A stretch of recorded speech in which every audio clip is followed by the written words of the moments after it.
Hentikan air matamu wahai nak dara, sayanglah air mata tertuang di sana. Ilmu ini bukan untuk pamer, tapi melihat apa yang bersembunyi.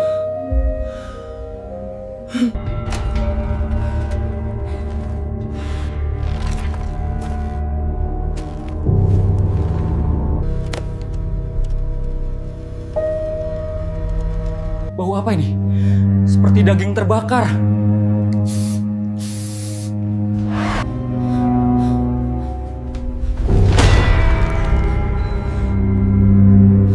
Jangan sombong dengan kelebihanmu, Arya.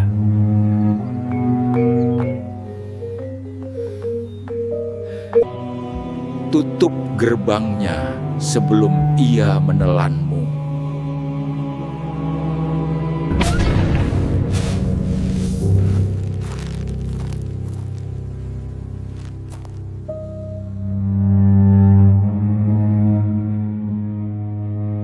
Madiun dan Gresik mungkin menyimpan cerita lama. Namun apa yang menyapa Arya di sebuah hotel tua di Bali telah merobek batas kewarasan yang selama ini ia jaga rapat. Aroma busuk daging terbakar dan rintihan minta tolong yang bergema di langit-langit kamar bukan sekadar gangguan biasa, melainkan peringatan akan sebuah tragedi berdarah yang menolak untuk dilupakan. Di balik pintu kayu yang kusam itu, Arya menyadari bahwa ia tidak sedang menginap sendirian. Namun, sanggupkah ia bertahan saat sisa-sisa energi kematian itu mulai merayap naik ke atas tempat tidurnya dan membisikkan sebuah rahasia yang tidak seharusnya ia dengar? Assalamualaikum, apa kabar teman-teman sekalian? Semoga semuanya dalam keadaan sehat dan selalu diberi keberkahan rizki. Sebelum Kang Mus lanjutkan, alangkah lebih baiknya perkenalkan diri kalian dan dari mana kalian berasal. Tulis di kolom komentar, tentunya agar Kang Mus lebih dekat dengan kalian. Dan bagi teman-teman yang ingin mengirimkan pengalaman cerita horor atau sekedar bersilaturahmi, bisa masuk ke grup WhatsApp yang linknya sudah saya tulis di kolom deskripsi.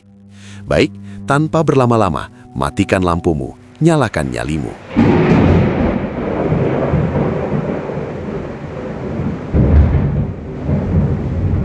Kota Madiun selalu punya cara tersendiri untuk menyelinap masuk ke dalam ingatan Arya. Bagi kebanyakan orang, kota ini mungkin hanya dikenal sebagai pusat industri kereta api atau kota pendekar.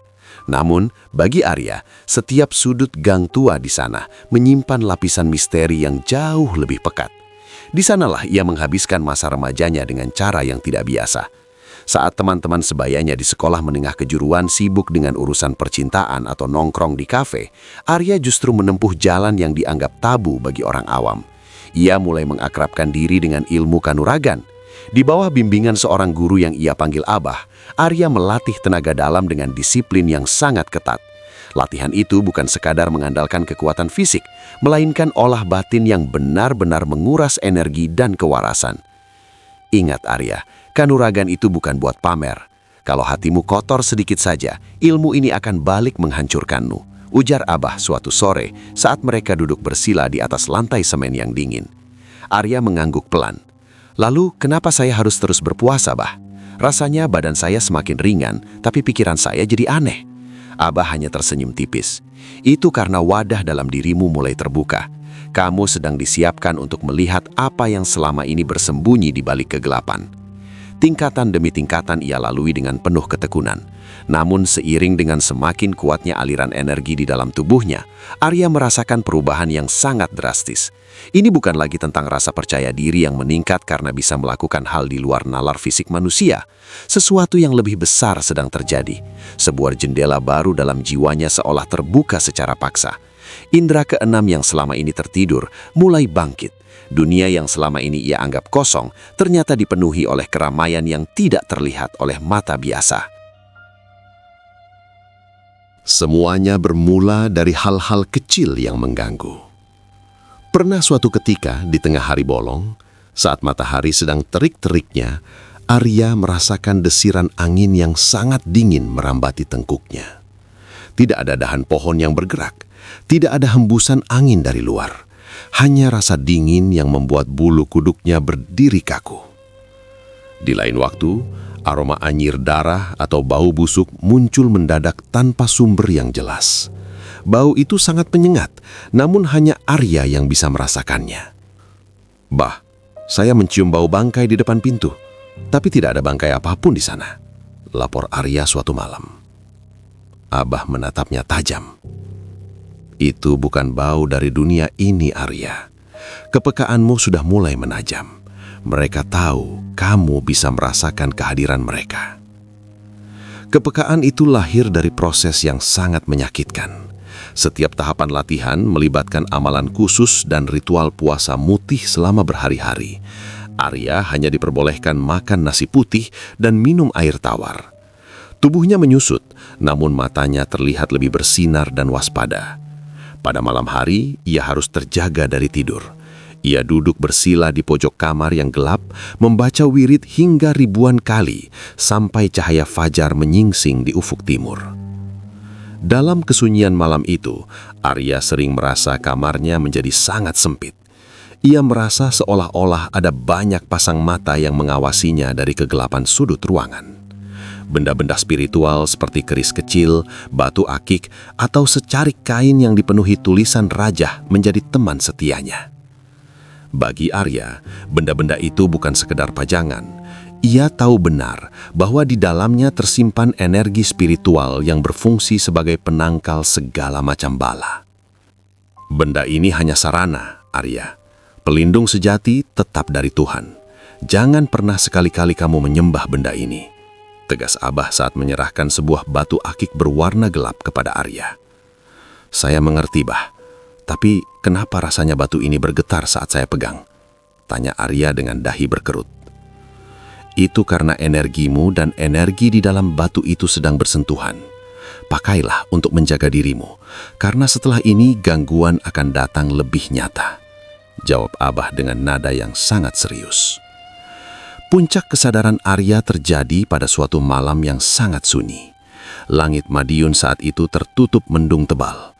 Arya sedang khusyuk membaca wirid di kamarnya yang kecil. Tiba-tiba, lampu bohlam di langit-langit berkedip redup dengan suara dengung kecil. Tidak lama kemudian, lampu itu padam total. Kamar Arya menjadi pekat seketika. Dalam kegelapan yang absolut itu, Arya tidak segera menyalakan lampu ponselnya. Ia mencoba tetap fokus pada wiridnya. Namun, dari sudut ruangan yang paling gelap, terdengar suara bisikan serak yang memanggil namanya. "Arya, Arya." Suara itu terdengar sangat nyata, seolah-olah pemilik suara tersebut berdiri tepat di samping telinganya. Itu adalah suara seorang lelaki tua, parau dan penuh tekanan. Arya merasakan hembusan nafas dingin menyentuh pipinya. Jantungnya berdegup kencang, namun ia dipaksa untuk tidak bergerak dari duduk bersilanya. Keringat dingin mulai bercucuran di pelipisnya. "Siapa di sana?" tanya Arya dengan suara yang berusaha ia buat tetap tenang. Tidak ada jawaban berupa kata-kata. Sebagai gantinya, suara bisikan itu berubah menjadi tawa kecil yang terdengar sangat menyedihkan sekaligus mengerikan. Begitu Arya menyalakan korek api, ruangan itu kosong. Tidak ada siapa-siapa di sana selain dirinya sendiri. Namun, bau dupa yang terbakar tertinggal sangat kuat di udara. Sejak malam itu, Arya tahu bahwa hidupnya tidak akan pernah sama lagi. Kepekaan yang ia miliki sekarang adalah bagian dari takdir yang tidak bisa ia matikan atau hidupkan sesuka hati. Ia tidak bisa lagi berjalan di tengah keramaian tanpa merasakan kehadiran sosok-sosok yang tidak terlihat. Dunia baginya kini memiliki dua sisi yang saling tumpang tindih. Ia mulai belajar membedakan mana energi yang netral dan mana energi yang membawa niat jahat.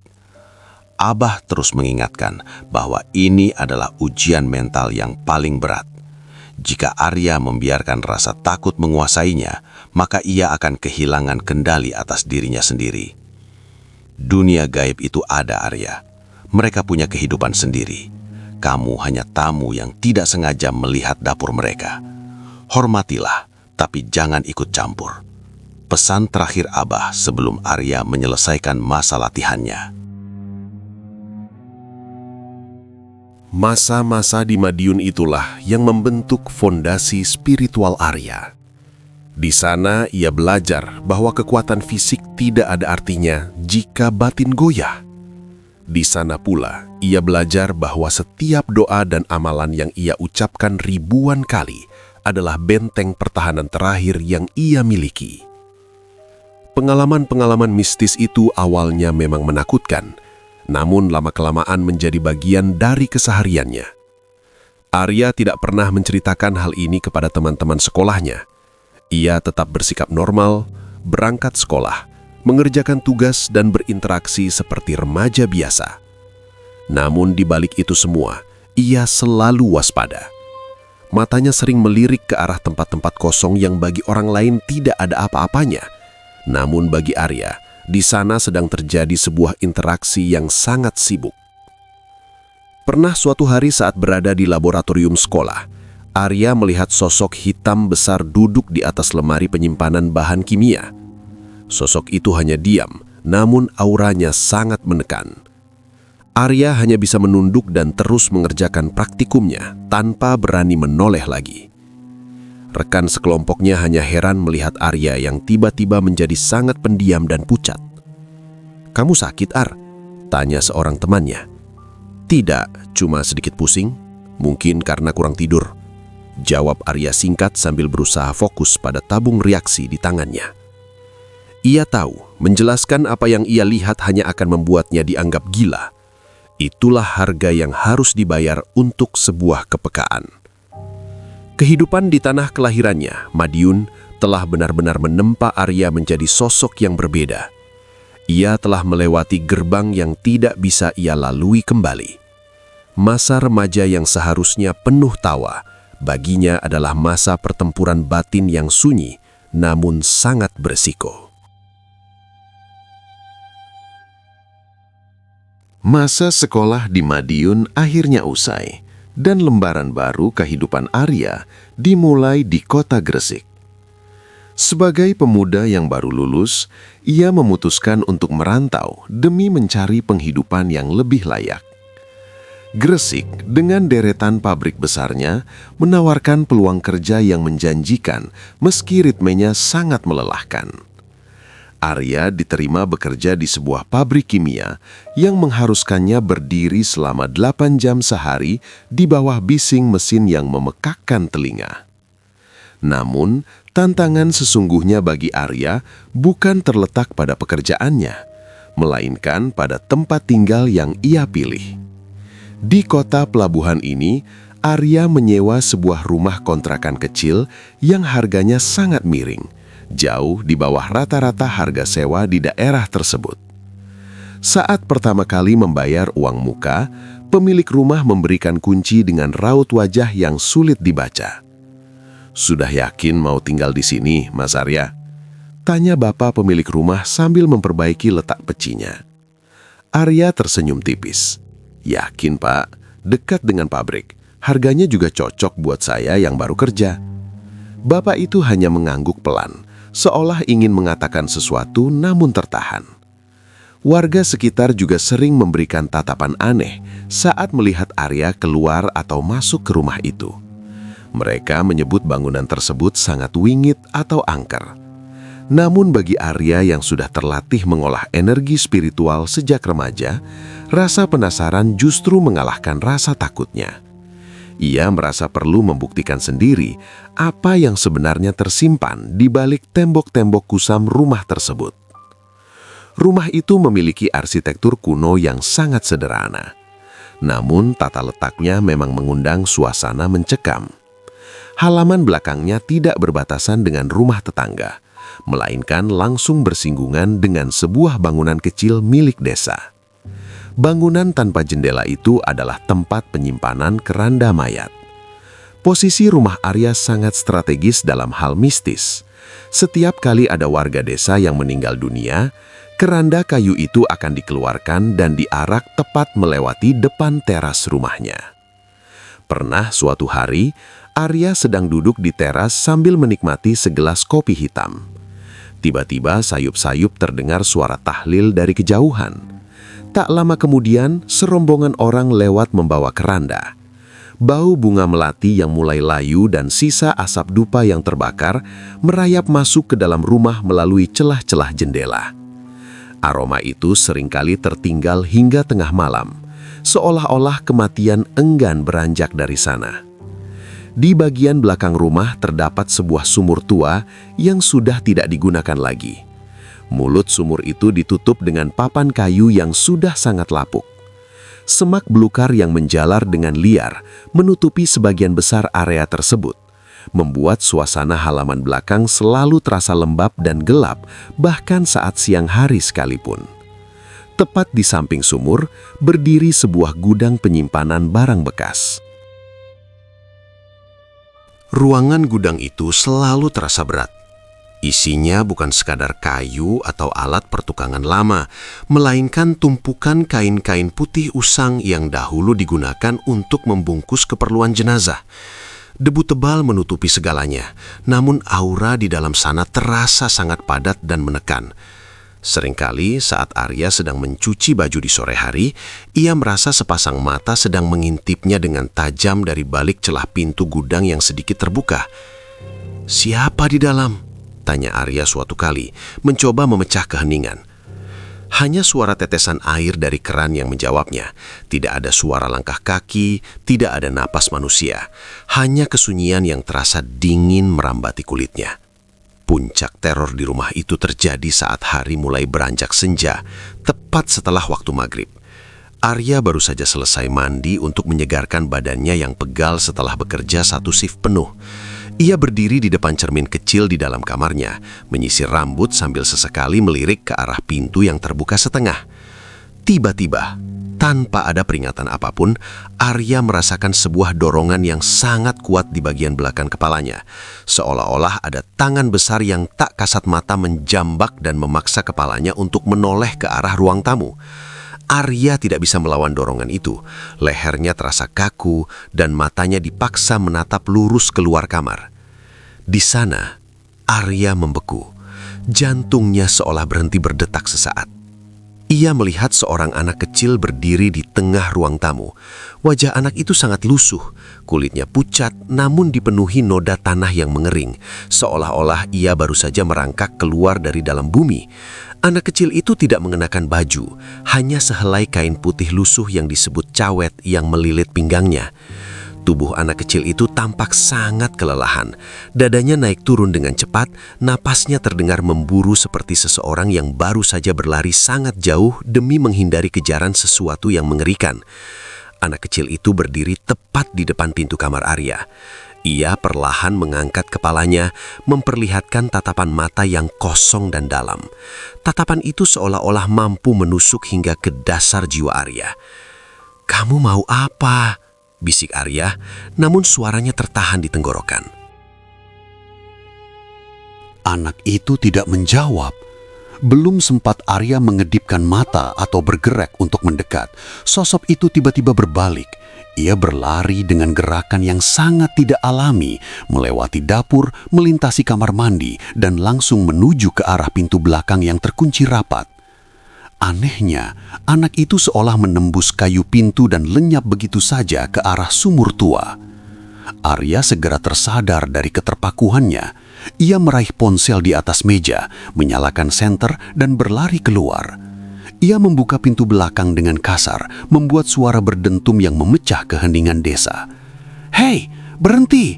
teriak Arya sambil mengarahkan cahaya senter ke segala arah. Cahaya putih itu membelah kegelapan halaman belakang. Ia menyapu tumpukan barang di gudang, menyinari permukaan papan kayu sumur yang lapuk, dan memeriksa sela-sela semak belukar. Tidak ada siapa-siapa. Kesunyian malam kembali menyergap dengan sangat cepat. Tidak ada suara langkah kaki yang menjauh.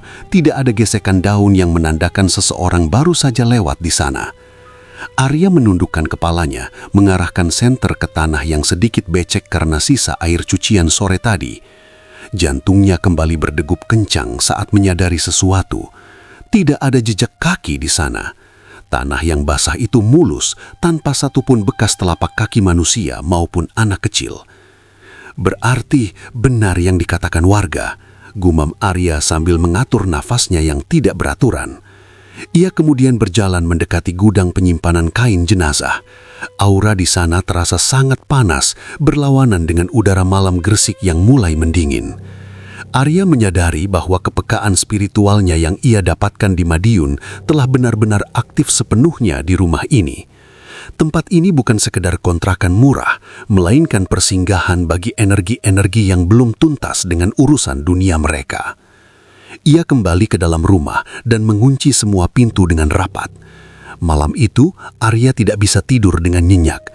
Meskipun ia sudah terbiasa dengan fenomena gaib, melihat penampakan yang begitu nyata secara fisik di dalam rumah sendiri memberikan tekanan mental yang berbeda. Ia mulai menyadari bahwa setiap tempat yang ia tinggali akan selalu membawa tantangan tersendiri bagi kelebihannya ini.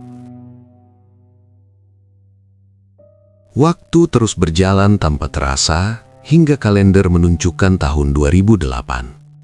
Kehidupan Arya telah mengalami transformasi besar dibandingkan masa-masa mudanya di Madiun maupun awal merantaunya di Gresik. Ia kini telah membangun bahtera rumah tangga yang harmonis dan memikul tanggung jawab sebagai seorang kepala keluarga. Secara profesional, Arya meniti karir sebagai staf pemasaran di sebuah perusahaan tekstil yang memiliki reputasi cukup ternama. Pekerjaan ini menuntut mobilitas yang sangat tinggi, karena ia harus menjaga hubungan baik dengan para pelanggan di berbagai wilayah. Dinas luar kota menjadi makanan sehari-hari bagi Arya. Ia seringkali harus menembus pelosok Jawa Timur, menyeberangi selat menuju Pulau Bali, hingga menginjakan kaki di tanah Lombok. Suatu hari, manajemen perusahaan mengumumkan adanya kekosongan posisi staf pemasaran khusus untuk rute Bali. Untuk mengisi kekosongan tersebut, perusahaan merekrut seorang karyawan baru bernama Bagas. Sebagai senior yang dianggap paling berpengalaman di jalur tersebut, Arya mendapatkan tugas khusus untuk mendampingi Bagas dalam masa pelatihan lapangan. "Arya, saya titip Bagas ya. Tolong ajarkan dia cara menangani klien di Bali. Kamu dampingi dia selama seminggu penuh," ujar pimpinan kantor saat memberikan instruksi sebelum keberangkatan. Arya mengangguk mantap. "Siapa? Saya akan pastikan dia paham seluk-beluk lapangan di sana." Perjalanan dinas kali ini tidak mereka tempuh berdua saja. Perusahaan memfasilitasi mereka dengan sebuah mobil operasional yang dikemudikan oleh Pak Danu. Beliau adalah seorang sopir senior yang sudah sangat hafal dengan setiap lekuk jalanan, mulai dari aspal lurus di Jawa hingga tanjakan terjal di jalur Bali. Kehadiran Pak Danu memberikan rasa aman tersendiri bagi Arya dan Bagas selama perjalanan panjang tersebut. Mereka berangkat dari Surabaya dengan semangat yang membara. Mobil melaju stabil melewati Pandaan, Probolinggo, hingga memasuki wilayah Situbondo. Pemandangan di sepanjang jalur Pantura didominasi oleh hamparan perkebunan tebu yang sangat luas. Namun suasana berubah menjadi agak mencekam saat matahari mulai tenggelam di ufuk barat. Kebun tebu yang rimbun itu terlihat seperti barisan bayangan hitam yang tak berujung, menciptakan kesunyian yang anjil di sepanjang jalan aspal yang sepi. "Sepi sekali ya jalur ini kalau sudah maghrib," celetuk Bagas sambil menatap keluar jendela. Pak Danu terkekeh pelan sambil tetap fokus pada kemudi. "Ini belum seberapa Mas Bagas. Nanti kalau sudah masuk hutan Baluran, suasananya jauh lebih sunyi lagi. Makanya, kalau lewat sini hati harus tenang dan jangan banyak pikiran kosong." Arya hanya terdiam di kursi depan. Ia merasakan firasat yang sulit dijelaskan, namun ia berusaha mengabaikannya demi menjaga suasana tetap kondusif. Sore harinya, mereka tiba di pelabuhan Ketapang, Banyuwangi. Mereka memutuskan untuk beristirahat sejenak sambil menikmati kopi di warung pinggir dermaga sebelum akhirnya menyeberang menuju Pulau Dewata. Keesokan harinya, matahari pagi menyambut saat kapal feri yang mereka tumpangi membelah Selat Bali menuju pelabuhan Gilimanuk. Setelah mendarat, mereka langsung tancap gas untuk menyelesaikan beberapa urusan bisnis di daerah Negara dan Tabanan. Arya memperkenalkan Bagas kepada beberapa pemilik toko kain yang menjadi mitra lama perusahaan. Tugas hari itu berjalan cukup lancar hingga tak terasa hari sudah mulai beranjak malam. Sesuai rencana awal yang telah disusun dalam agenda perjalanan, seharusnya mereka mencari penginapan di pusat kota Denpasar agar lebih dekat dengan agenda pertemuan esok hari. Namun, saat mobil melaju membelah kegelapan malam di jalur utama, Arya tiba-tiba merasakan sebuah getaran yang tidak biasa di dalam dadanya. Itu bukan sekedar rasa cemas, melainkan dorongan spiritual yang sangat kuat. Sebuah bisikan halus dari dalam batinnya yang memerintahkan Arya untuk mengubah rute perjalanan. "Pak Danu, kita jangan menginap di Denpasar malam ini," ucap Arya tiba-tiba memecah keheningan di dalam mobil. Pak Danu menoleh sekilas dengan dahi berkerut. "Loh, bukannya besok pagi kita ada janji di daerah Sanur, Mas Arya? Kalau menginap di Denpasar kan lebih dekat aksesnya." Bagas ikut menimpali dari kursi belakang. "Iya Mas Arya, saya sudah lihat agendanya. Kalau kita ke arah lain nanti malah jauh muternya." Arya menggelengkan kepala. Perasaan terdorong ke arah wilayah Kuta semakin menguat, seolah-olah ada sesuatu yang sedang menariknya ke sana. "Entah kenapa, perasaan saya tidak enak kalau ke Denpasar malam ini. Kita cari penginapan di sekitar Kuta saja. Saya yang tanggung jawab soal keterlambatannya besok." Melihat keseriusan di wajah Arya, akhirnya Pak Danu mengalah. Beliau paham bahwa Arya bukan tipe orang yang suka mengubah rencana tanpa alasan mendesak. "Ya sudah, kalau Mas Arya maunya begitu, tapi kita mau menginap di mana? Kuta itu luas dan biasanya penuh kalau musim seperti ini." Arya kemudian teringat pada salah satu pelanggan setianya di daerah Kuta yang sudah seperti keluarga sendiri, yakni Umi Salma. Tanpa membuang waktu, ia segera merogoh ponsel dan menghubungi wanita keturunan Arab tersebut. Setelah berbincang singkat dan menanyakan kabar, Arya menyampaikan maksudnya untuk mencari penginapan yang layak namun tetap terjangkau. "Oh, ada Arya. Kebetulan Umi punya kenalan di Hotel T. Lokasinya strategis dan harganya masuk akal buat perjalanan dinas. Kamu langsung saja ke sana, nanti Umi yang pesankan dari sini," jawab Umi Salma di seberang telepon. Arya merasa lega. Ia memberikan arahan kepada Pak Danu untuk menuju Hotel T sesuai rekomendasi tersebut. Tanpa menaruh rasa curiga sedikit pun, mereka bertiga membiarkan mobil meluncur membelah keramaian jalanan Kuta yang mulai padat oleh wisatawan. Namun semakin mendekati lokasi hotel, suasana keramaian itu perlahan memudar, digantikan oleh lorong-lorong jalan yang lebih sepi dan gelap. Saat mobil memasuki area parkir Hotel T, Arya tertegun sejenak. Dari luar, bangunan itu terlihat cukup megah dengan arsitektur Bali yang sangat kental dan ukiran-ukiran batu yang artistik. Namun, kesan pertama yang tertangkap oleh indera kepekaan Arya adalah suasana yang sangat kusam. Cahaya lampu di lobi terlihat sangat redup, seolah-olah pihak pengelola sengaja membatasi penerangan di sana. Begitu mereka turun dari mobil, sebuah aroma yang sangat pekat langsung menyergap indera penciuman mereka. Bau dupa yang sedang terbakar menyatu dengan aroma bunga melati yang sangat kuat, menciptakan sebuah komposisi udara yang terasa sangat berat dan menyesakkan dada bagi siapapun yang menghirupnya. "Waduh, bau dupanya menyengat sekali ya," bisik Bagas sambil menutupi hidungnya dengan telapak tangan. Pak Danu mengangguk pelan. "Ya, namanya juga Bali, Mas. Wajar kalau banyak dupa. Tapi memang hotel ini rasanya agak beda ya. Sepi sekali." Arya hanya terdiam sambil menatap bangunan tua itu dengan seksama.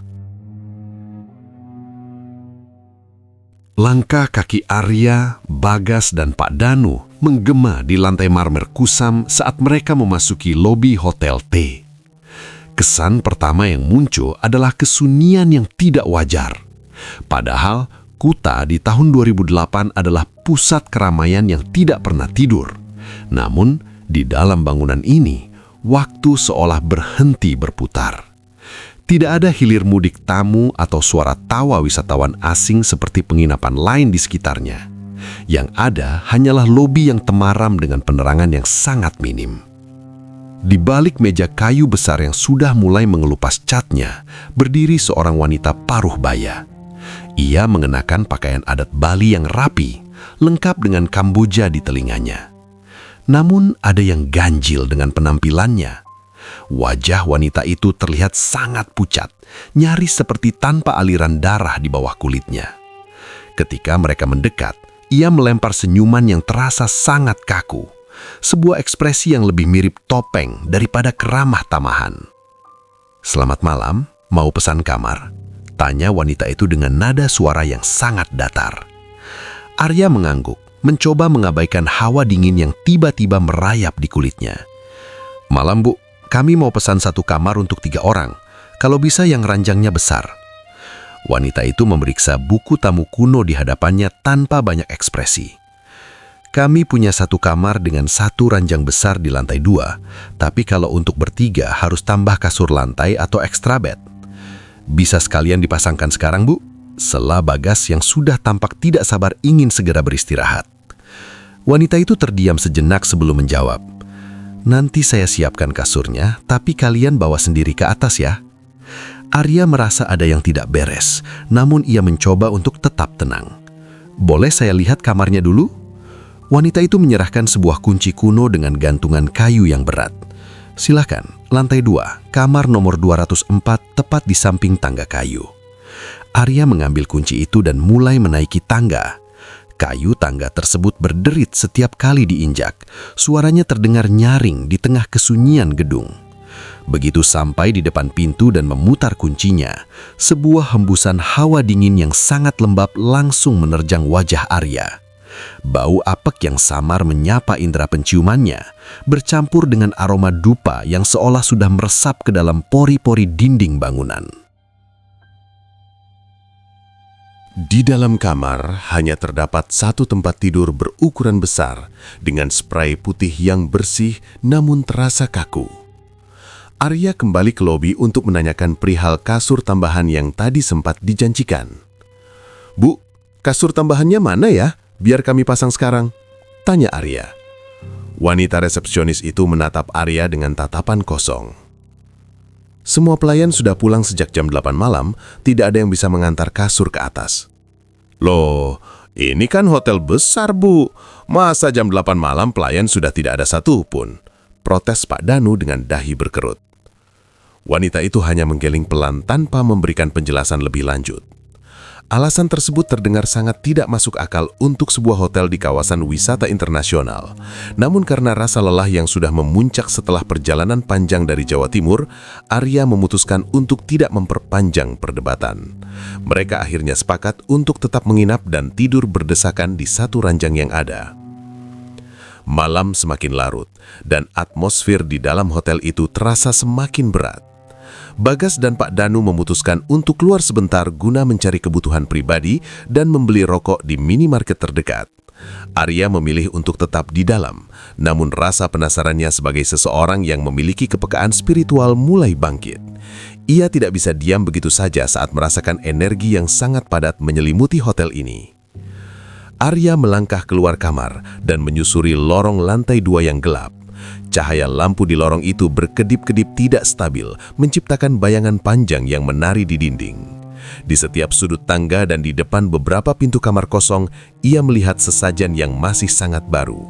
Asap dupa tipis masih mengepul dari sana, aromanya sangat menusuk hidung. Pandangan Arya beralih ke arah tangga menuju lantai 3. Di sana, kegelapan terlihat sangat pekat karena tidak ada satu pun lampu yang menyala. Bagian atas hotel itu sepertinya sengaja tidak difungsikan. Saat Arya menatap kegelapan di atas sana, dadanya tiba-tiba terasa sesak. Ia merasa seolah-olah oksigen di sekitarnya disedot habis oleh sesuatu yang tidak terlihat. Ada perasaan tertekan yang luar biasa, seolah-olah ada banyak pasang mata yang sedang mengawasinya dari balik kegelapan di lantai 3 tersebut. "Arya, kamu sedang apa di situ?" Suara Bagas yang baru kembali dari luar mengejutkannya. "Ah, tidak, cuma cari udara segar." "Ayo masuk, hawanya makin dingin," ajak Pak Danu sambil membawa kantong plastik berisi minuman. Mereka pun masuk ke dalam kamar dan mengunci pintu.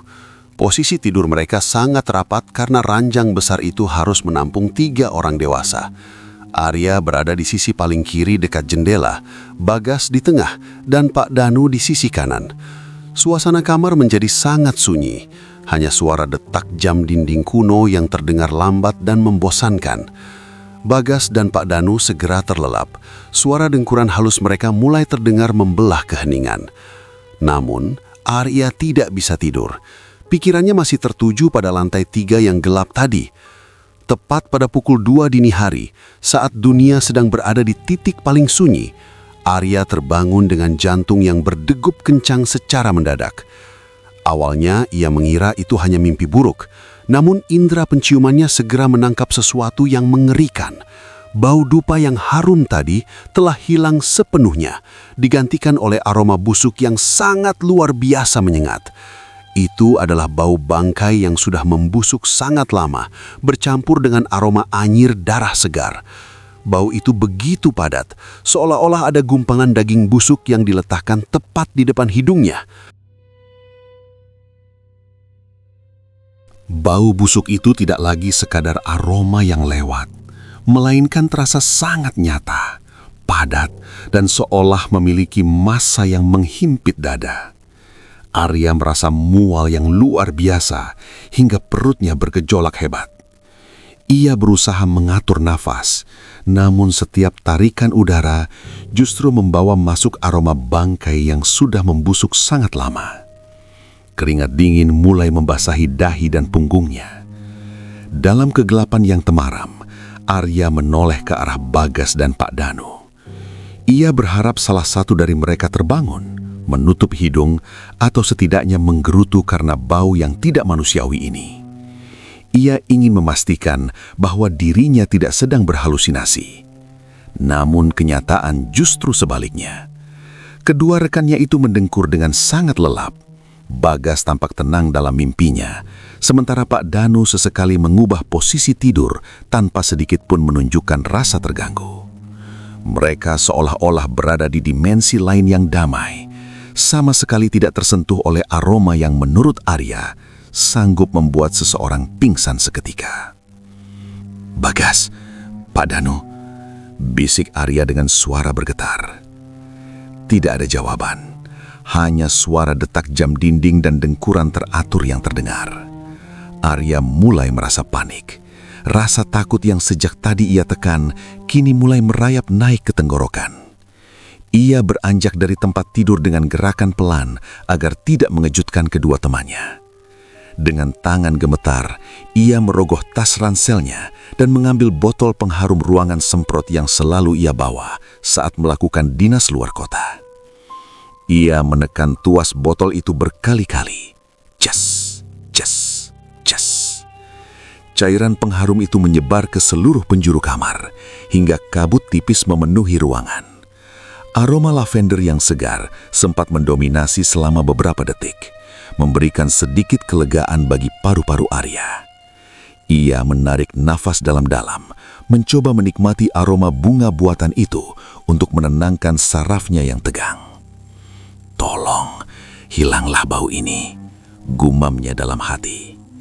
Namun ketenangan itu hanya bertahan sekejap. Tanpa peringatan, bau bangkai itu kembali muncul dengan kekuatan yang jauh lebih besar. Seolah-olah bau itu sedang mentertawakan usaha Arya untuk mengusirnya. Bahkan aroma lavender tadi justru kalah telak dan menghilang sepenuhnya, digantikan oleh bau anyir darah yang semakin tajam. Arya berjalan mendekati jendela kamar. Ia berharap dengan membuka sedikit celah, udara segar dari luar bisa masuk dan mengusir hawa pengap di dalam ruangan ini. Tangannya baru saja memegang grendel jendela ketika matanya menangkap sesuatu di balik kaca yang kusam. Di balkon luar yang seharusnya kosong, sebuah bayangan hitam besar melintas dengan sangat cepat. Sosok itu tidak terlihat seperti manusia, melainkan gumpalan kegelapan yang bergerak tanpa suara. Arya tersentak kaget dan segera mundur menjauhi jendela. Tubuhnya gemetar hebat. Ia tidak berani membuka jendela itu lagi. Dengan langkah terburu-buru, ia kembali ke tempat tidur dan menyusup di antara Bagas dan Pak Danu. Ia menarik selimut hingga menutupi seluruh tubuhnya, berharap kain tipis itu bisa melindunginya dari apapun yang ada di luar sana. Namun, bersembunyi di balik selimut tidak memberikan rasa aman. Dalam kegelapan kamar yang sunyi, kepekaan spiritual Arya seolah dipaksa bekerja melampaui batas kewarasan. Pendengarannya menajam secara tidak alami. Ia mulai mendengar suara-suara lirih yang menyayat hati. Suara itu terdengar seperti rintihan orang-orang yang sedang menahan kesakitan yang luar biasa. "Panas, tolong, panas sekali." Suara rintihan itu terdengar sangat dekat, seolah-olah berasal dari bawah kolong tempat tidur atau dari balik dinding kamar. Arya memejamkan mata rapat-rapat, namun suara itu terus terngiang di telinganya. Belum sempat ia menenangkan diri, ia merasakan sesuatu yang lain. Ada sentuhan-sentuhan dingin dan kering yang mulai merayap di bagian ujung kakinya. Perasaan itu sangat ganjil. Rasanya seperti sentuhan kulit manusia yang sudah mati dan mengeras. Tangan-tangan tak kasat mata itu seolah sedang meraba kakinya mencari kehangatan dari tubuhnya yang masih hidup. Arya ingin berteriak, namun suaranya seolah terkunci di dalam dada. Ia hanya bisa berdoa dalam hati, merapalkan segala wirid dan perlindungan yang pernah diajarkan gurunya di Madiun. "Jangan ganggu saya tidak punya urusan dengan kalian," batin Arya dengan tegas, mencoba membangun benteng mental.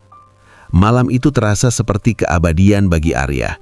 Ia terus terjaga dalam kondisi waspada penuh. Ia tidak berani lagi memejamkan mata meskipun hanya sekejap.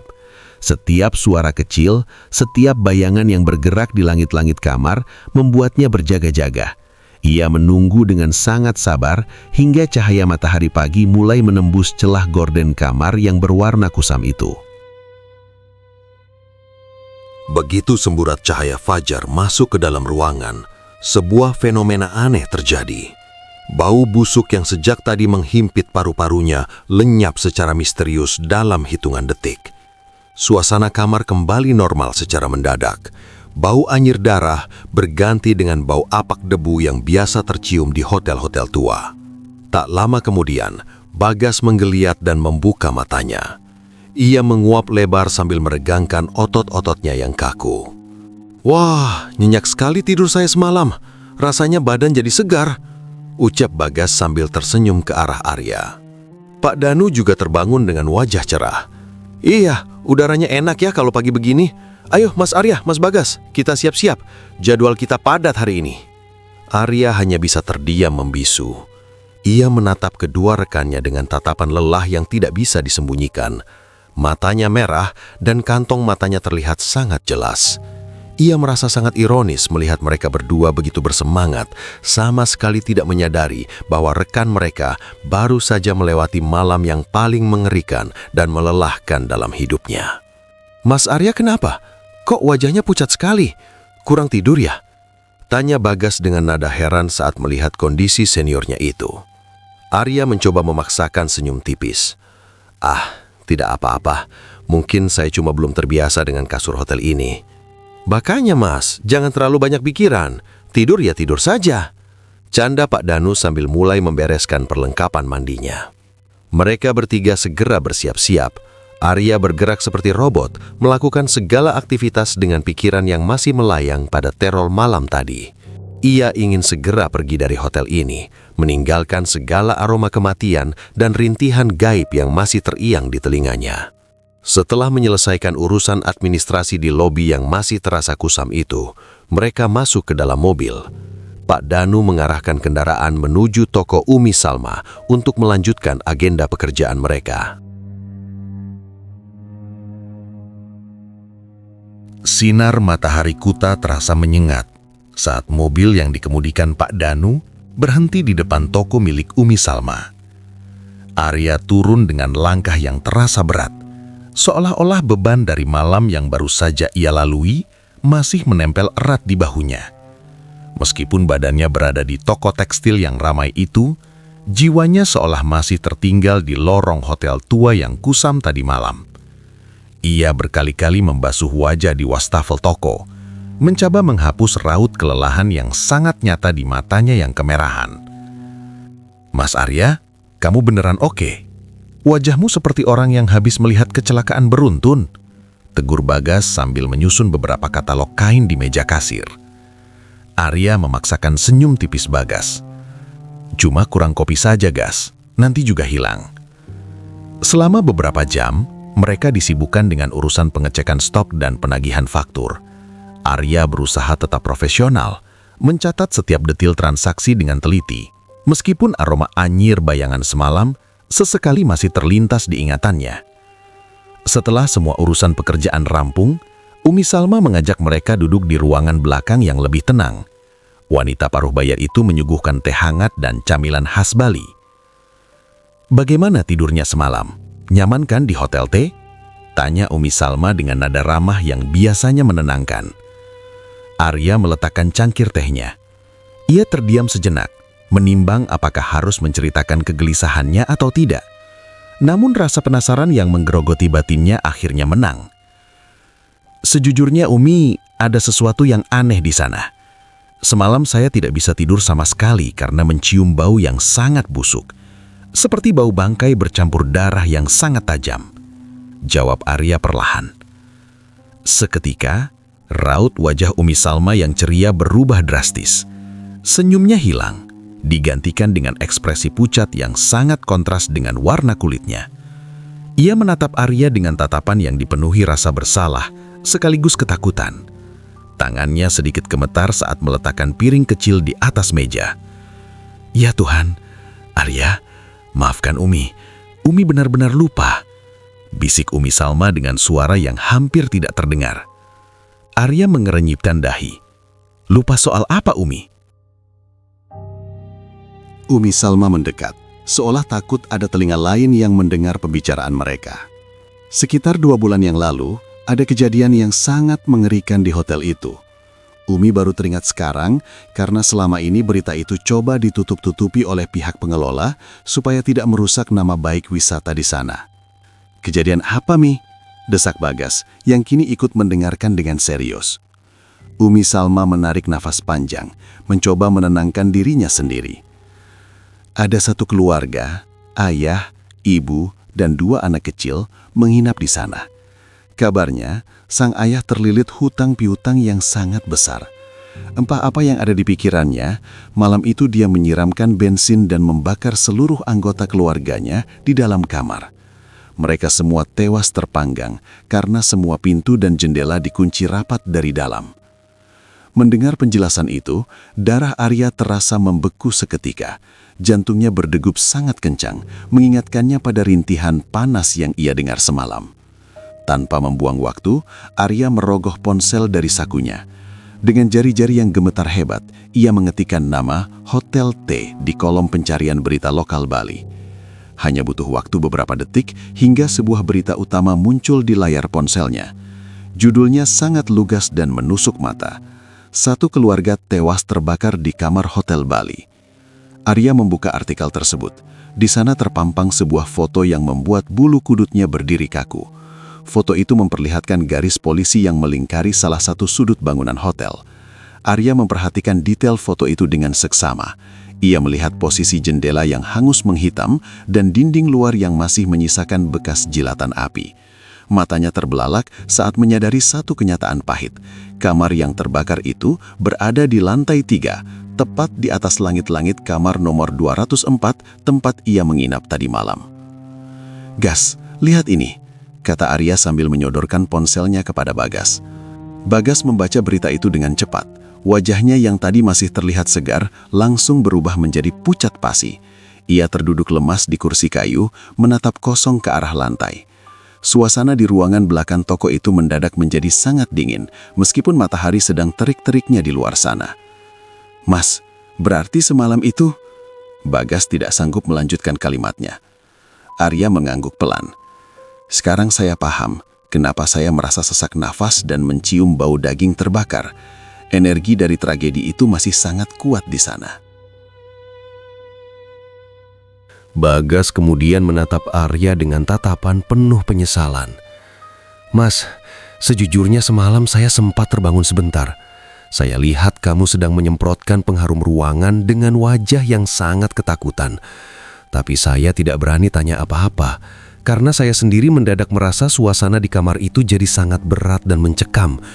Saya pilih pura-pura tidur lagi karena tidak kuat dengan hawanya." Pak Danu yang sedari tadi hanya menyimak dari pojokan, akhirnya ikut bicara. "Pantas saja tadi pagi perasaan saya juga tidak enak saat melihat lobi hotel itu. ternyata ada nyawa yang hilang secara tidak wajar di atas kepala kita. Penjelasan dari Umi Salma dan berita yang ia baca di internet seolah menjadi konfirmasi telak bagi Arya. Apa yang ia alami semalam bukanlah sekadar gangguan imajinasi atau rasa lelah setelah perjalanan jauh.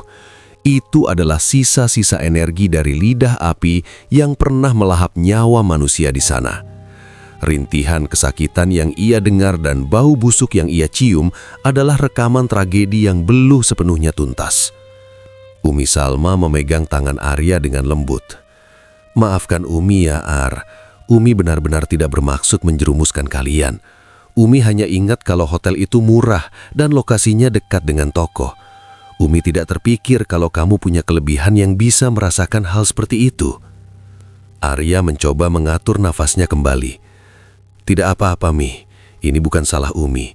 Mungkin memang sudah takdir saya untuk mengetahui kejadian ini." Meskipun Arya mencoba terlihat tenang, namun di dalam benaknya bayangan tentang keluarga yang tewas terbakar itu terus berputar. Ia membayangkan betapa menderitanya mereka di saat-saat terakhir, terjebak di dalam kamar yang panas dengan asap hitam yang menyesakan. Kesadaran itu membuat hatinya merasa sangat perih.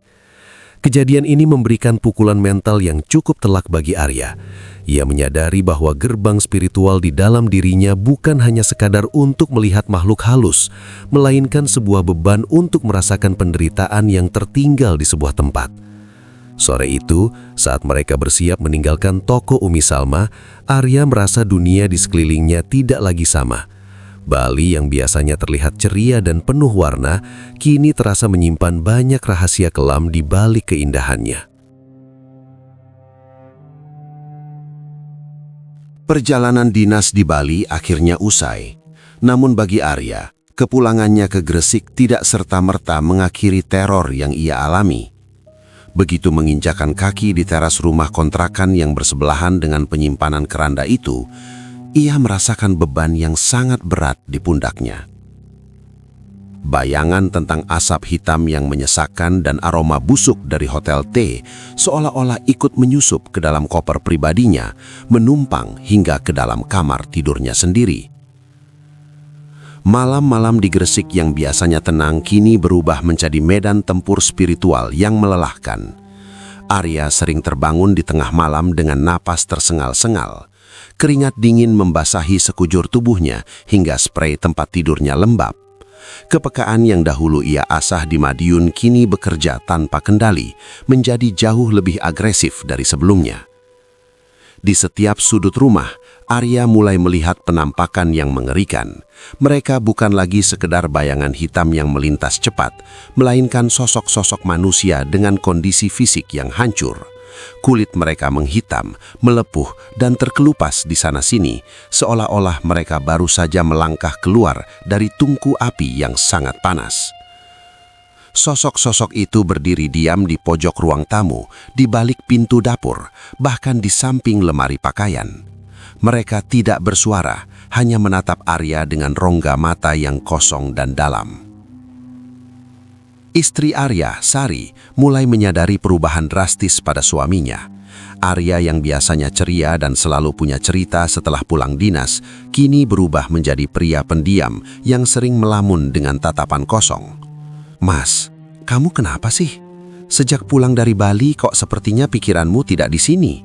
tanya Sari suatu sore saat melihat Arya hanya mengaduk-aduk kopinya tanpa meminumnya sedikit pun. Arya tersentak, hampir menjatuhkan sendoknya. Tidak apa-apa, Dek. Mungkin cuma kelelahan karena target kantor lagi tinggi." "Tapi Mas sering teriak-teriak waktu tidur. Mas panggil nama-nama yang tidak aku kenal. Kamu mimpi buruk terus ya?" Sari menatap suaminya dengan raut cemas yang sangat nyata.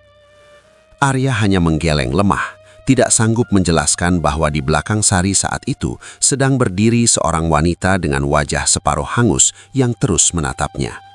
Ia tidak ingin istrinya ketakutan, namun menyembunyikan kenyataan ini justru membuat jiwanya semakin tertekan. Puncak konflik terjadi pada suatu malam di bulan April tahun 2006 saat hujan deras disertai petir mengguyur kota Gresik. Suasana rumah terasa sangat dingin dan mencekam. Arya merasa gerbang spiritual di dalam dirinya sudah terbuka lebar dan tidak bisa ditutup lagi. Seluruh pertahanan batin yang ia pelajari dari Abah seolah runtuh oleh energi negatif yang ia bawa dari Bali. Saat sedang mencoba memejamkan mata, Arya melihat sesuatu yang membuat jantungnya hampir berhenti berdetak. Di samping tempat tidur bayi anaknya, berdiri sosok anak kecil yang sama dengan yang ia lihat di Hotel Bali. Anak itu tampak sangat menderita dengan kulit yang melepuh. Ia mengulurkan tangannya yang kecil ke arah bayi Arya yang sedang tertidur lelap. Rasa panik yang luar biasa seketika menguasai logika Arya. Ia tidak lagi melihat itu sebagai fenomena gaib, melainkan ancaman fisik yang nyata terhadap darah dagingnya. "Pergi! Jangan sentuh anakku!" teriak Arya dengan suara histeris yang membelah keheningan malam. Arya melompat dari tempat tidur dengan gerakan membabi buta. Ia mencoba menerjang sosok anak kecil itu dengan kekerasan fisik. Ia mengayunkan tangannya, mencoba menangkap sesuatu yang sebenarnya tidak memiliki massa padat. Dalam kemarahannya yang bercampur rasa takut, Arya menabrak lemari kayu kecil di samping tempat tidur. Brak! Lemari itu goyang dan hampir saja jatuh menimpa Sari yang baru saja terbangun karena kaget. Beruntung, lemari itu hanya bergeser dan menabrak dinding. Namun tumpukan buku dan vas bunga di atasnya hancur berantakan di lantai. "Mas, istighfar mas, kamu kenapa?" Sari berteriak sambil menangis histeris. Ia segera menggendong bayinya yang mulai menangis kencang karena kaget mendengar suara benturan tersebut. Arya berdiri terengah-engah di tengah kamar. Matanya liar menatap ke arah tempat tidur bayi.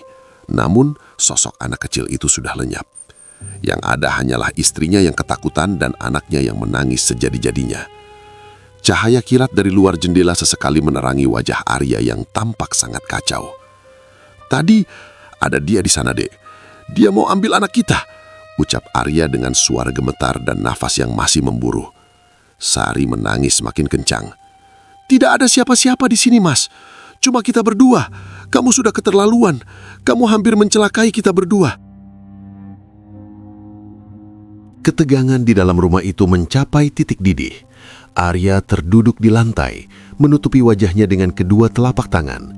Ia merasa dirinya mulai gila.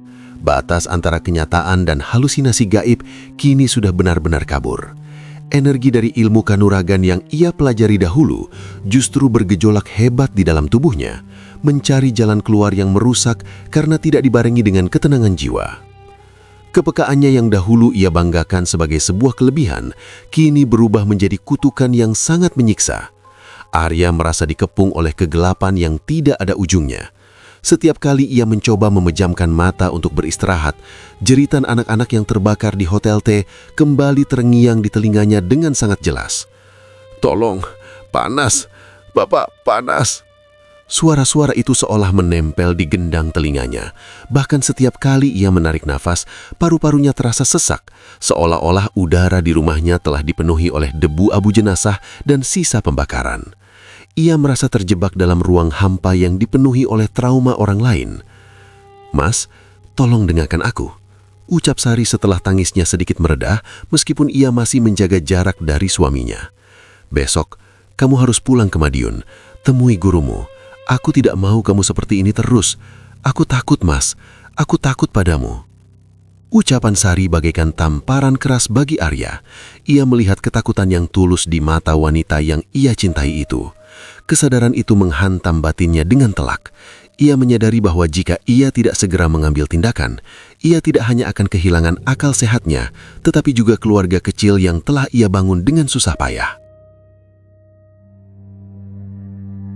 Pagi itu, suasana rumah terasa sangat dingin meskipun matahari sudah mulai meninggi.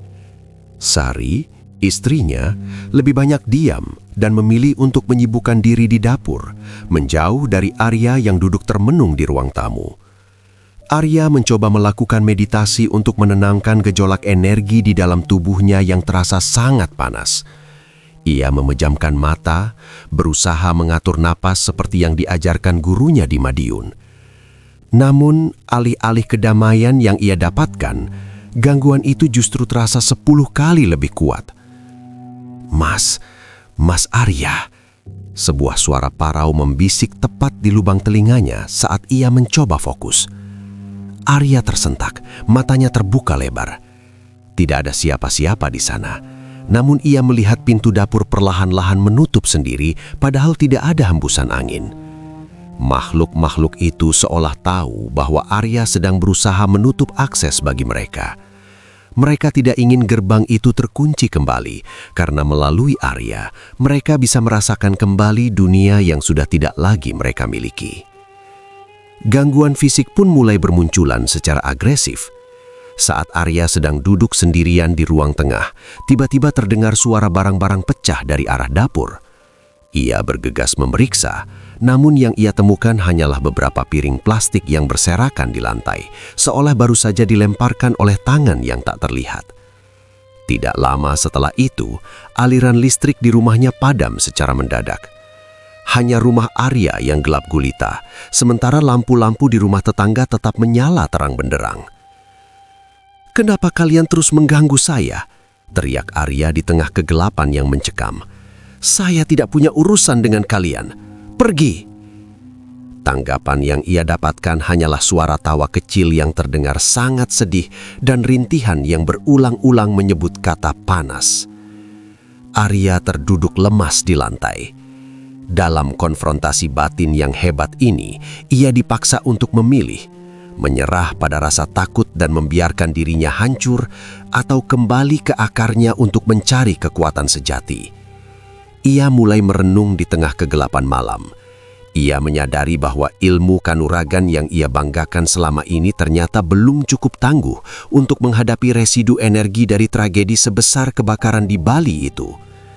Ilmu yang ia miliki hanyalah teknik, namun jiwanya masih sangat rapuh. Ketakutan yang ia pendam selama ini justru menjadi pintu masuk bagi entitas itu untuk semakin mengikatnya. Ketakutan itu seperti bensin yang menyiram bara api di dalam jiwanya. "Aku terlalu fokus pada kekuatan, tapi aku lupa bagaimana cara mencintai kedamaian," gumam Arya pada dirinya sendiri. Arya memutuskan untuk menghabiskan 1 malam penuh di ruang tengah tanpa tidur. Ia menggelar sajadah kecil, duduk bersila dengan sisa-sisa kekuatan batinnya yang sudah hampir habis. Ia mencoba mengingat kembali setiap pesan dari gurunya tentang kebersihan hati.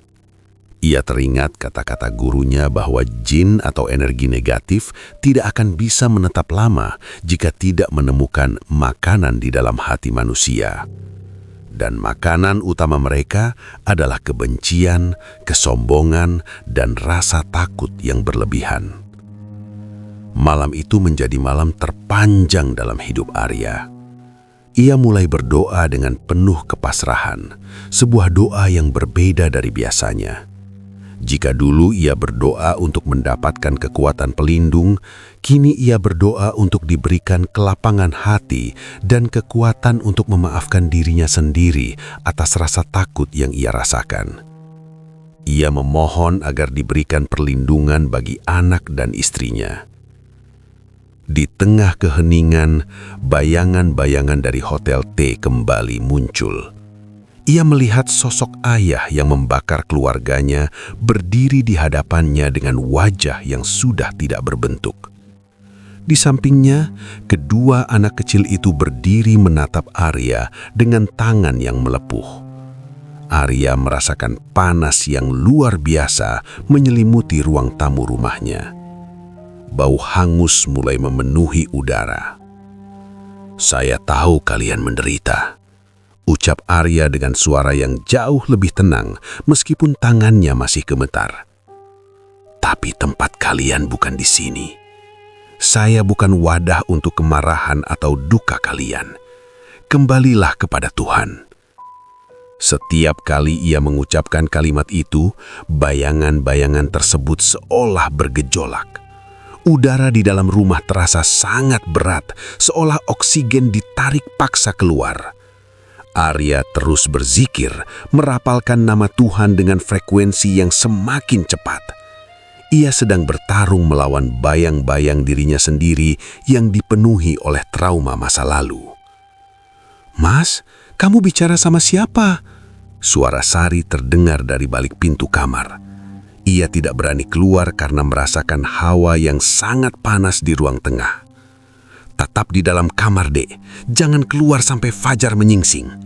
Balas Arya dengan nada tegas yang belum pernah didengar Sari sebelumnya.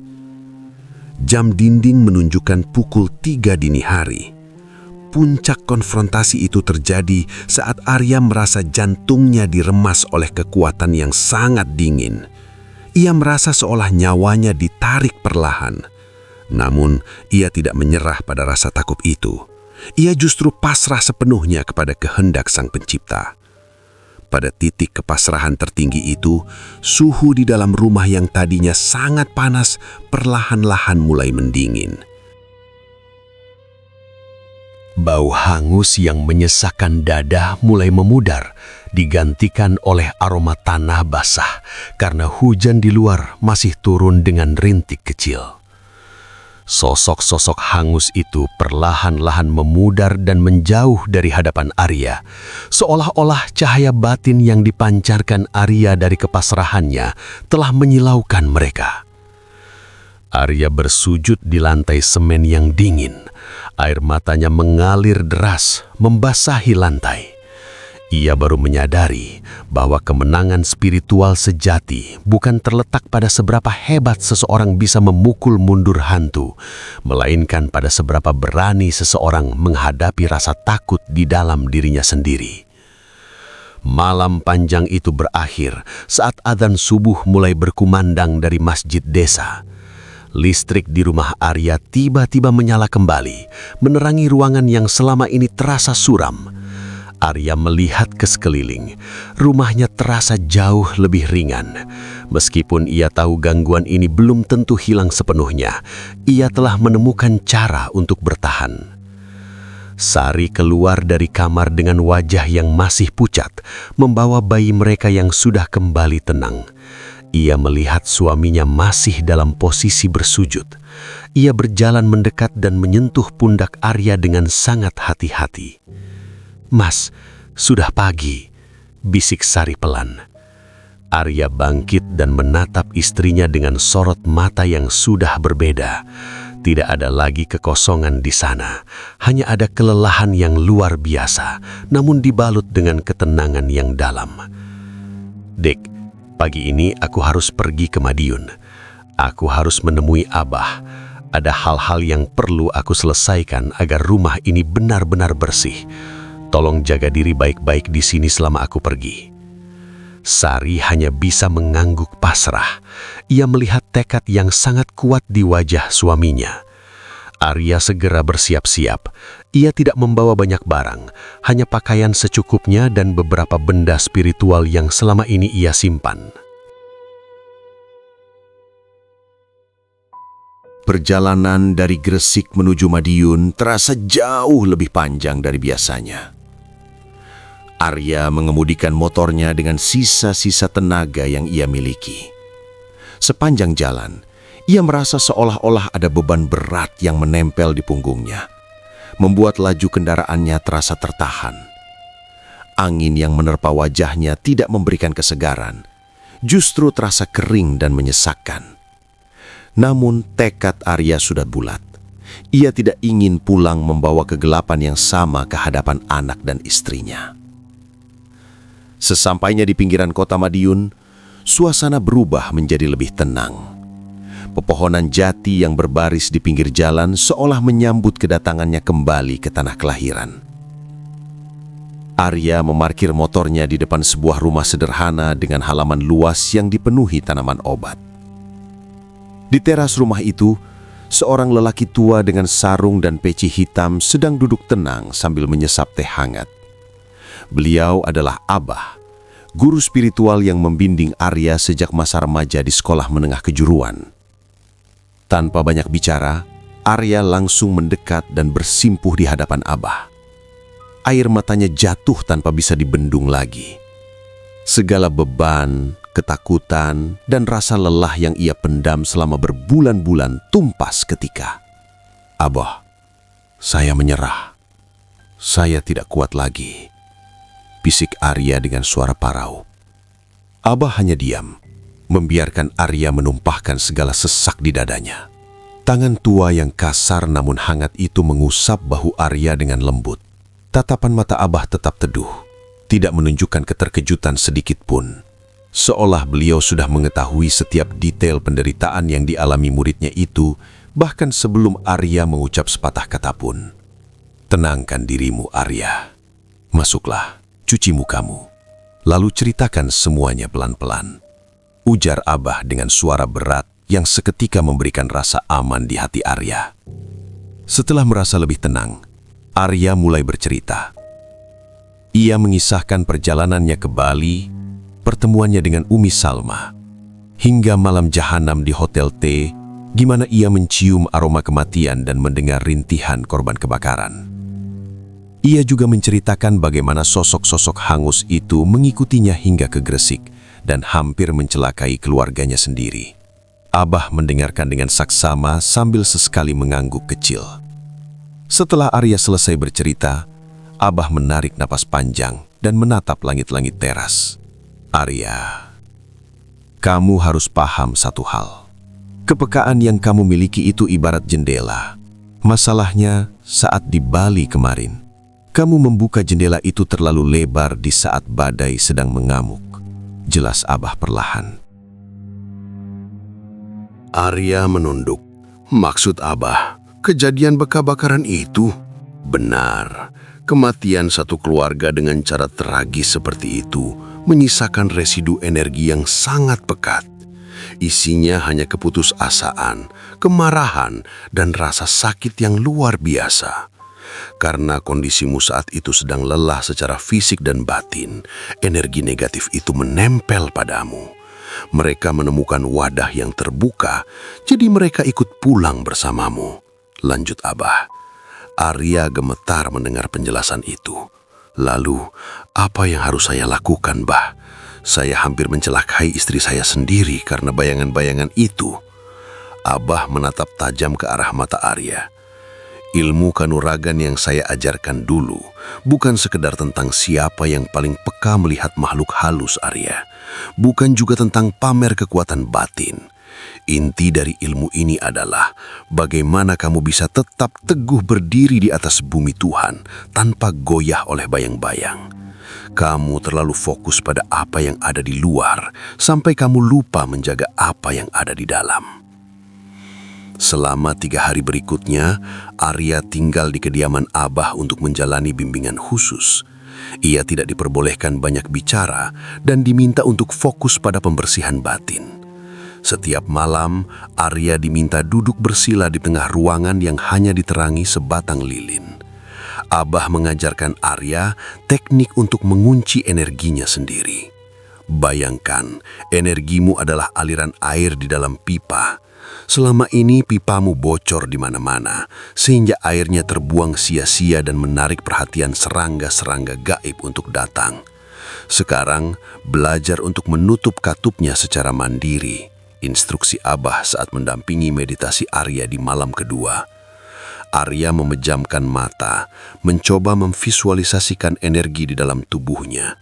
Ia belajar untuk tidak lagi membiarkan pancaran batinnya menyebar liar ke lingkungan sekitar. Ia melatih fokus agar indera keenamnya hanya aktif saat ia menghendakinya, bukan aktif secara liar tanpa kendali seperti yang terjadi selama ini. Selain teknik pernafasan dan fokus batin, Abah juga menekankan pentingnya ibadah dan zikir sebagai pelindung utama yang paling hakiki. Abah mengingatkan bahwa rasa takut adalah celah terbesar yang bisa dimanfaatkan oleh entitas negatif untuk masuk dan merusak logika manusia. Kalau kamu takut, kamu memberikan mereka tenaga. Semakin kamu panik, semakin nyata penampakan mereka di matamu. Tapi kalau kamu bisa menaklukkan rasa takutmu sendiri, maka makhluk-makhluk itu hanyalah seperti angin lewat. Mereka ada, tapi tidak akan pernah mampu menyentuh jiwamu lagi, tegas Abah. Di hari ketiga, Arya merasa tubuhnya jauh lebih ringan. Rasa panas yang biasanya menghimpit dadanya perlahan memudar, digantikan oleh kesejukan yang menenangkan. Bau hangus yang selama ini seolah menempel di hidungnya kini benar-benar hilang, digantikan oleh aroma bunga Kamboja alami dari halaman rumah Abah. "Terima kasih, Bah. Saya merasa seperti baru lahir kembali," ucap Arya saat berpamitan di sore hari yang cerah. Abah tersenyum dan memberikan sebuah bungkusan kecil berisi garam yang sudah didoakan. "Garam ini tebarkan di sekeliling rumahmu di Gresik. Bukan untuk mengusir hantu, tapi untuk menetralisir sisa-sisa energi negatif yang mungkin masih tertinggal di sana. Dan ingat pesan saya, Arya, jangan pernah sombong dengan kelebihanmu, tapi jangan juga takut dengannya. Gunakan untuk kebaikan dan selalu jaga hatimu agar tetap bersih." Arya mencium tangan gurunya dengan penuh hormat. Perjalanan pulang dari Madiun menuju Gresik kali ini terasa sangat berbeda bagi Arya. Tidak ada lagi beban berat yang menekan pundaknya. Tidak ada lagi bisikan parau yang mengganggu konsentrasinya di jalan. Ia memacu sepeda motornya dengan tenang, menembus udara pagi yang segar. Di dalam tasnya tersimpan bungkusan garam pemberian Abah dan sebuah keyakinan baru yang jauh lebih kuat dari sebelumnya. Sesampainya di depan rumah kontrakan di Gresik, Arya tidak langsung masuk. Ia berdiri sejenak di halaman depan, menatap bangunan tua itu dengan seksama. Aura rumah tersebut masih sama, lembab dan sedikit suram karena letaknya yang bersebelahan dengan tempat penyimpanan keranda. Namun ada yang berubah dalam diri Arya. Ia tidak lagi menanggapi aura itu dengan ketakutan, melainkan dengan ketenangan yang dalam. Sari membuka pintu dengan wajah yang ragu-ragu.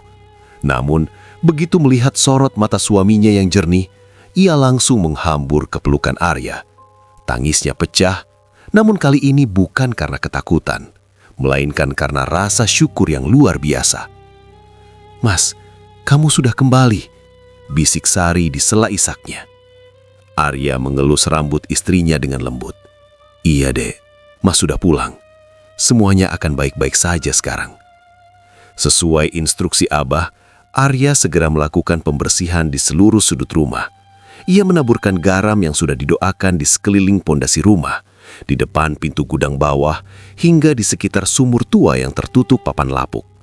Sambil melakukan itu, ia terus merapalkan doa-doa perlindungan, mengunci setiap celah yang mungkin bisa menjadi jalan masuk bagi energi negatif. "Mas, apa mereka masih ada di sana?" tanya Sari pelan saat melihat Arya berdiri di depan gudang yang berisi tumpukan kain jenazah. Arya menoleh dan tersenyum tenang. "Mereka masih ada, Dek. Dunia mereka memang bersinggungan dengan kita di sini. Tapi mereka tidak akan mengganggu lagi. Mas sudah buat batasan yang jelas. Mereka di alam mereka, kita di alam kita." Sejak hari itu, suasana di dalam rumah berubah secara drastis. Arya mulai rutin mengajak Sari untuk beribadah bersama di ruang tengah, tempat yang sebelumnya menjadi pusat konfrontasi batinnya. Suara lantunan doa yang bergema setiap malam menciptakan aura positif yang perlahan-lahan mengusir sisa-sisa kegelapan yang tertinggal. Bayangan-bayangan hangus dari Bali tidak pernah muncul lagi. Rintihan kesakitan yang menghantui pendengaran Arya pun lenyap, digantikan oleh suara tawa bayi mereka yang kini tumbuh dengan sehat dan ceria. Waktu terus bergulir dan Arya tetap menjalankan profesinya sebagai seorang marketing di perusahaan tekstil. Mobilitasnya tetap tinggi, menuntutnya untuk sering melakukan perjalanan dinas ke berbagai pelosok Jawa dan Bali. Namun, Arya yang sekarang bukanlah Arya yang dahulu. Ia tidak lagi sembarangan dalam memilih tempat untuk bermalam. Suatu hari, dalam sebuah perjalanan dinas kembali ke Bali bersama Bagas, mereka harus mencari penginapan di daerah Kuta. Saat mobil melewati jalan di depan Hotel T, Bagas tampak bergidik ngeri. "Mas, lihat hotel itu, masih sesunyi dulu ya," ujar Bagas sambil menunjuk bangunan kusam yang kini tampak semakin terbengkalai. Arya melirik sekilas ke arah bangunan tersebut. Dari kejauhan, ia masih bisa melihat energi kelam yang menyelimuti lantai 3. Namun, ia segera membuang muka dan fokus pada jalan di depannya. Sudah, jangan dilihat terus, Gas. Kita cari tempat lain yang lebih terang, jawab Arya dengan nada santai. Kini, setiap kali akan menginap di tempat baru, Arya selalu mengandalkan insting dan doa sebelum melangkah masuk. Ia tidak lagi membiarkan pintu batinnya terbuka lebar secara liar. Kepekaannya masih ada. Gerbang itu tidak sepenuhnya ditutup, karena memang itu adalah bagian dari dirinya. Namun Arya kini memegang kuncinya dengan sangat rapat. Ia tahu kapan harus menggunakan inderanya untuk waspada dan kapan harus mengabaikan segala penampakan yang muncul. Ia belajar untuk menghormati eksistensi makhluk lain tanpa harus masuk ke dalam drama kehidupan atau kematian mereka. Baginya, mereka adalah tetangga di dimensi yang berbeda yang sesekali berpapasan, namun tidak harus saling mencampuri urusan masing-masing. Kehidupan keluarga Arya di Gresik kembali normal dan penuh dengan ketenangan. Sari sering melihat suaminya duduk santai di teras rumah pada sore hari, memperhatikan burung-burung yang terbang rendah, sesuatu yang dulu jarang dilakukan Arya karena terlalu sibuk dengan kegelisahan batinnya. "Mas, kamu kelihatan jauh lebih bahagia sekarang," puji Sari sambil menyuguhkan segelas teh hangat. Arya menyesap tehnya dan menatap langit sore yang berwarna jingga. "Mas baru sadar, Dek, menjadi manusia yang bisa merasakan hal-hal goib itu sebenarnya sebuah ujian. Kalau kita tidak punya pegangan yang kuat, kita akan tenggelam dalam ketakutan. Tapi kalau kita punya iman dan batin yang stabil, itu hanyalah bumbu kehidupan yang membuat kita lebih waspada." Arya menyadari bahwa ia adalah seorang musafir di dua dunia. Ia menjalani hidup dengan prinsip kewaspadaan yang dibalut dengan rasa hormat yang tulus. Ia memahami bahwa setiap tempat memiliki ceritanya sendiri. Ada yang indah seperti pura di pegunungan Bali, namun ada juga yang penuh duka seperti kamar hotel yang terbakar. Tugas Arya hanyalah melintasi cerita-cerita itu sebagai pengamat, tanpa harus membiarkan jiwanya terseret ke dalam pusaran energi negatif tersebut. Kini Arya berjalan dengan kepala tegak. Ia membawa warisan ilmu kanuragan dari tanah Madiun bukan untuk kesaktian atau pamer kekuatan, melainkan sebagai tameng pelindung jiwa dalam kembara spiritual yang tiada henti. Pengalaman pahit di Bali telah menempanya menjadi pribadi yang lebih bijaksana. Ia mengerti bahwa cahaya yang paling terang bukan berasal dari lampu-lampu kota, melainkan dari kedamaian yang terpancar dari dalam hati yang bersih. Di bawah naungan langit Gresik yang terkadang berdebu karena aktivitas industri, Arya menemukan kedamaian sejatinya. Ia tidak lagi takut pada kegelapan, karena ia tahu bagaimana cara menyalakan api di dalam dirinya sendiri. Kisah tentang akar di tanah Madiun, teror di Gresik, hingga tragedi di Bali telah menjadi satu rangkaian mozaik kehidupan yang membentuk sosok Arya yang seutuhnya. Seorang pria yang berani menghadapi bayang-bayang, namun tetap setia memeluk cahaya. Malam itu, saat ia menutup pintu rumahnya dengan rapat, Arya membisikkan doa syukur. Ia melihat anaknya tertidur lelap di ayunan dan istrinya tersenyum manis di balik pintu kamar. Dunia luar mungkin tetap penuh dengan misteri dan entitas yang tak kasat mata. Namun di dalam benteng kecilnya, hanya ada cinta dan kedamaian yang terjaga.